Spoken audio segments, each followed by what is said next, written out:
इस बार का बजट आम आदमी के लिए तो बहुत अच्छा आया। 12 लाख रुपए तक की इनकम पे कोई टैक्स नहीं लगेगा। उसके बावजूद भी आज के दिन मार्केट करेक्ट क्यों हुआ, इसका कारण क्या है? जैसे ही आप कारण समझ जाओगे, आप समझ जाओगे कि इसका इंपैक्ट कितना होगा। और आज के इस वीडियो में जस्ट फॉर अ चेंज हम ये भी डिस्कस कर लेंगे कि आने वाले एक साल की पर्सपेक्टिव में कौन कौन से ऐसे सेक्टर हो सकते हैं जो बजट से डायरेक्टली इंपैक्ट होंगे, जिसका पॉजिटिव इंपैक्ट हो सकता है। बाय द वे, अगर आप पुराने समय में जाके देखोगे ना, 2011-12, एक बार मैं आपको होमवर्क देता हूं, मुझे कमेंट करके बता देना क्या ये होमवर्क करने में आप इंटरेस्टेड रहोगे क्या। एक इंपॉर्टेंट टास्क है जो मैं आपके साथ शेयर करता हूं।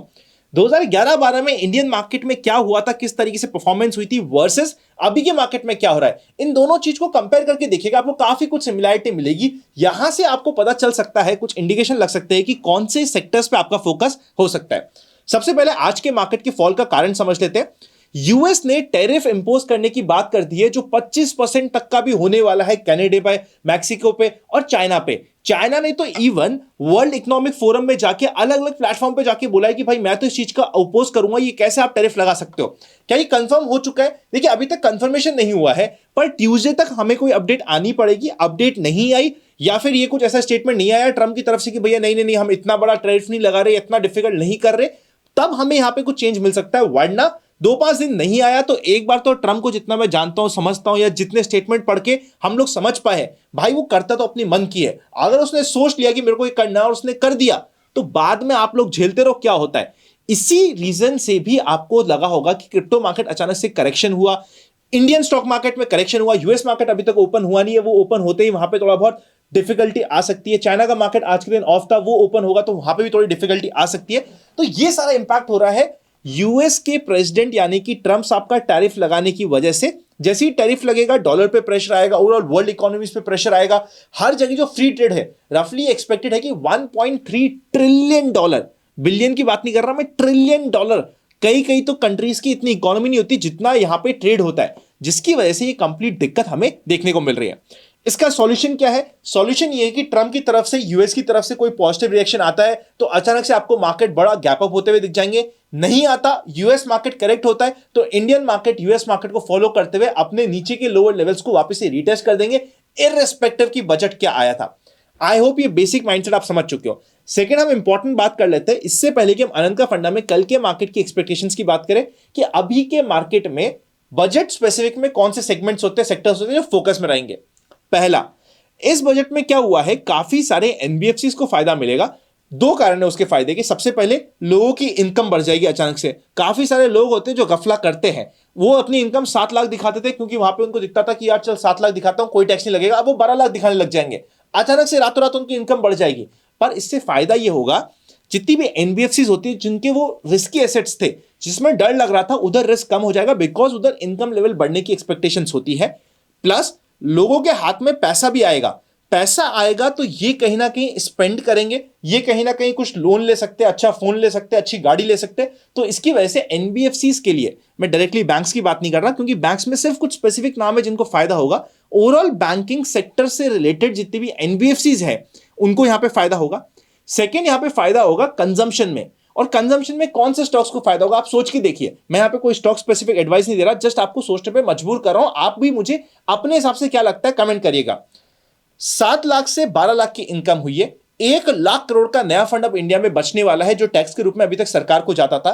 क्या ये वो लोग हैं जो एकदम गरीब वर्ग के लोग हैं, जिनके पास खाने पीने को कुछ नहीं था, जो जाके अब जैसी उनकी इनकम बढ़ जाएगी सीधा सीधा जाके, जैसी टैक्स बढ़ जाएगा जाके अच्छी सोप ले लेंगे? नहीं भाई, वो ऐसे लोग नहीं है। ये सारे वो लोग हैं जो ऑलरेडी कमा रहे थे 5-6-7 लाख रुपए पर, या फिर 10-11-12 लाख रुपए कमा रहे थे। मतलब ये मिडिल क्लास है, हार्डकोर इंडिया के मिडिल क्लास हार्ड अर्निंग लोग हैं। इनका जब पैसा बचता है तो ये क्या करते हैं, वहां से आपको आइडिया लगेगा कि कहां पे फायदा होगा। कंजम्पशन में फायदा होगा, मोबाइल से रिलेटेड कंपनीज, कोई छोटी मोटी गाड़ियां बनाती है, मैं बड़ी गाड़ियों की बात नहीं कर रहा, मैं छोटी गाड़ियों की कंपनी की बात कर रहा हूं। कोई मैं मर्सिडीज बीएमडब्ल्यू की बात नहीं कर रहा, मर्सिडीज बीएमडब्ल्यू को फायदा नहीं होगा, पर जो कंपेरेटिवली लोअर रेंज पे, मिड रेंज पे गाड़ी बनाती है, उधर फायदा होगा। टू व्हीलर्स को फायदा होगा। इन सब कंपनीज को, कंजम्पशन रिलेटेड स्टॉक्स को यहां पे फायदा होगा, इमीडिएटली, डायरेक्टली, इनडायरेक्ट। और यहां पे इवन फायदा होगा जितने भी इन्वेस्टमेंट करने वाली कंपनीज होती है, क्योंकि अब इन लोगों के पास पैसा बचेगा तो ये क्या करेंगे, ये बोलेंगे कि चल यार मैं भी अपनी एसआईपी स्टार्ट कर ही देता हूं, मैं भी अपना इन्वेस्टमेंट स्टार्ट कर देता हूं, मैं पीएमएस स्टार्ट कर देता हूं, मैं कुछ स्टार्ट कर देता हूं। तो इधर इनकी इन्वेस्टमेंट बढ़ सकता है, सेविंग्स बढ़ सकती है, जो इवेंचुअली इन टाइप के सेगमेंट्स पे आपको इंपॉर्टेंट नोटिस रखना पड़ेगा। आई होप आपको बेसिक आइडिया लग गया है, बेसिक डिस्कशन हो गया। यूएस के भैया ट्रम्प साहब को ध्यान रखिएगा, उनके ऊपर काफी कुछ डिपेंडेंट है। आज भी रात में रफली देखा तो सुबह 6 साढ़े 6 बजे, सुबह 5 बजे से आप देखोगे यूएस मार्केट में सीधा सीधा त्राही त्राही मच रही थी और अचानक से इंडियन मार्केट में इंपैक्ट आया हो जाता है। अगर अभी तक हम आगे डिस्कस करें उससे पहले आपके पास म्यूचुअल फंड इन्वेस्टमेंट नहीं है, डिस्क्रिप्शन में लिंक मिल जाएगा, हमारी टीम आपको हेल्प कर देगी। अगर आपके पास डीमैट नहीं है, फ्री डीमैट ओपनिंग अकाउंट्स का लिंक आपको डिस्क्रिप्शन में मिल जाएगा, चेकआउट कर लीजिएगा। मोर देन दैट, आज अभी मैंने दिन में रफली 2 बजे के आसपास एक इंपॉर्टेंट वीडियो डाला था, उस वीडियो का लिंक मैं आपको पिन कमेंट पे दे रहा हूं, जाके उस वीडियो को जरूर चेकआउट करिएगा। कल की मार्केट की एक्सपेक्टेशंस की बात करें तो आज के दिन हुआ क्या है मार्केट में, चेकआउट करिएगा। आज के दिन मार्केट नीचे गया था, नीचे जाने के बाद मार्केट ने अच्छा खासा बेस बनाया और बेस बना के वापस से पॉजिटिव भी कर दिया है। मतलब एक बार को ऐसा लगने लगा है कि शायद मार्केट ने यहां पे बेस बना दी है। कल के दिन चाहे तो मार्केट एक बार वापस से रिटेस्ट करना चाहे तो बिल्कुल कर सकता है। इंपॉर्टेंट सपोर्ट एरिया रहेंगे 23,160 के।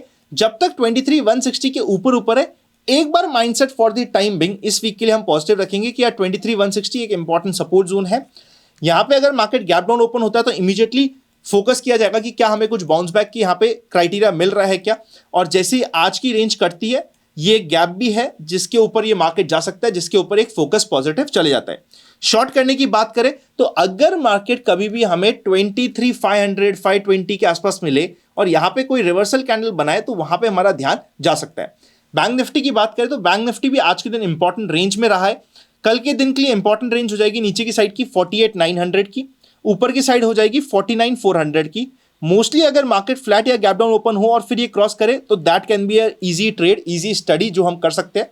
अभी हम इमीडिएटली शॉर्ट नहीं करेंगे जब तक हमें 49,800 तक के अगर कोई रिवर्सल कैंडल मिल रही है अपने रेजिस्टेंस पे, तब हम फिर भी शॉर्ट का सोच सकते हैं इंट्राडे में, वरना अननेसेसरी अभी शॉर्ट का नहीं सोचेंगे। एक बार थोड़ा सा मार्केट को कूल डाउन होने का मौका देंगे। बिकॉज अगर मार्केट में कल के दिन कंफ्यूजन होना है तो बेस्ट के सिनेरियो होता है कि मार्केट गैप डाउन ओपन हो जाए, यूएस मार्केट रिएक्ट करे, उसके बेसिस पे Indian market gap down open हो जाए। गैप डाउन ओपन होकर पहले आधे घंटे 45 मिनट में कुछ बेस बनाए और उसके बाद कुछ मूव दे, वो हमारा बेस्ट के सिनेरियो होता है, उसके ऊपर हम ध्यान रखेंगे। आई होप हमारा सारे इंपॉर्टेंट पॉइंट्स को डिस्कशन हो चुका है। वीडियो अच्छा लगे तो लाइक करे बिना मत जाइएगा। Happy learning and I will see you very soon.